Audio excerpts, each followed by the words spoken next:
The sun has been shining bright in Pondicherry. We've been here, I've been here for a month or so, and it hasn't changed. There's a wonderful cross breeze. This is a brilliant place to play cricket. Here for the first time, we saw a 10-over tournament for the women's. That's for the first time it's happening here in India. And for the first time in that tournament, we saw a hat-trick. 3 set of brilliant deliveries from a tall-off spinner who picked 3 in a row.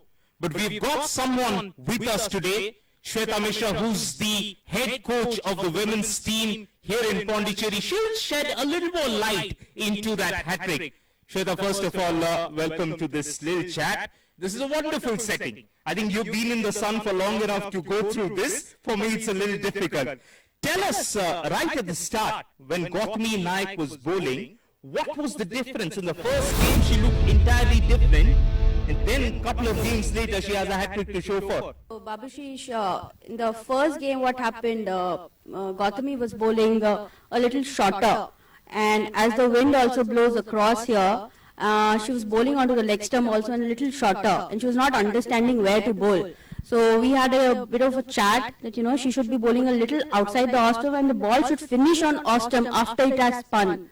And she should bowl a little on the upper side because she was too short in the few games. So she came in few of the sessions in the mornings and the evening. She was working hard. She started bowling up and the results came after that. She just lightly touched upon the results came and the results were brilliant. Now Gautami is perhaps one of the best bowlers that we see in this tournament. How much of preparation actually goes into it? Because we know for a fact that you went with her into the middle, you had set up cones. Talk us through the process and the result is there for everyone. We had a scenario with her in the evenings and we had even had a session of spot bowling in the indoors as well. And she understood where to bowl when we were having an open wicket session. We had set a batter also and she understood the difference between bowling up and then bowling shorter also. And it was not very difficult for her because at the pace she bowls, it is very difficult for a batter to step out and hit her. So we actually mentioned that point also with that release because she's almost like 5'11" or 6. With that releasing point, if she bowls up, it gets very difficult for the batter. And I asked her that, you have got to compel the batter to come on the front foot and play.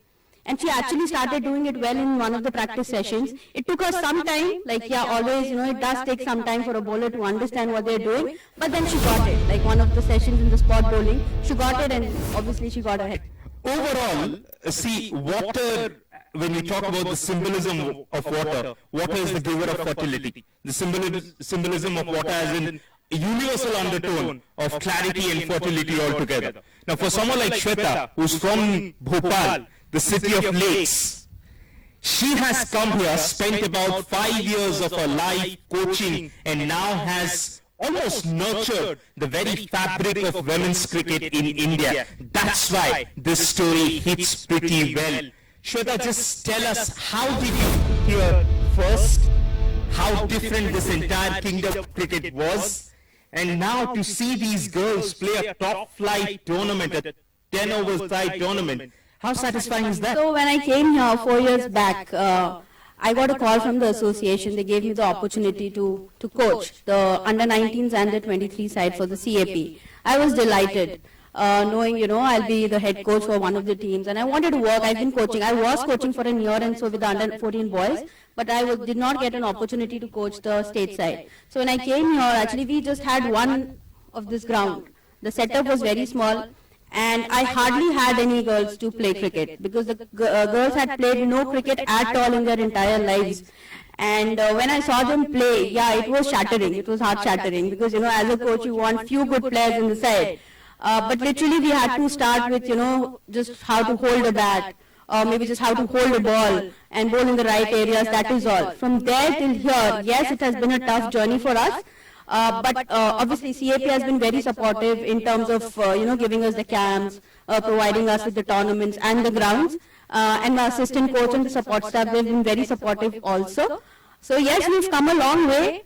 And they are now self-reliant. They don't need me in the games. Earlier, I would be on the boundary line all the time, but now I can relax and sit and they can take care of them. Trying to do so, Shweta, one thing that you have always spoken about very highly of is the importance of having a routine and how that routine then translates and become your lifestyle. Just talk us through this. What is this routine? Give us a brief example. Take us, what would you ideally want the kids to have and to go and find their own routine? See, I'm a firm believer in having a good routine, be it on the field or off the grounds also. What I believe I was an opener for my side. So if I get up at 9 o'clock in the morning at home, then I cannot watch the ball or see the ball. The first ball I'm going to face is at 9 a.m. So I need to be getting up 6 a.m. in the morning. That is like the off the grounds routine. But as a batter and a bowler, there's a routine, what we call it, before the game. As a bowler also, you should have a bowling routine, and a batter should have a batting routine also. With routine, I want to specify is that, you can have a batting routine a day before the game also. It's not just during the game. So I know when I want to pack the bag. I know what the things I'm going to put it in the bag. What time I'm going to get up, what time am I going to sleep. Even before if I'm a number 3 batter, nothing around me should bother me. Like, I should be so involved in my own routine, be it like just having a sip of water, or me playing with a ball, or having some knocks. Like, things around me should not bother what is happening around me. So I'm in my own zone. When I'm in my own zone, I'm having the utmost control over myself, and then I can go and bat. That is what the difference is. When people we see, they can go in the hard situation and hit and get runs and pull the match off for the teams, and someone who's everywhere.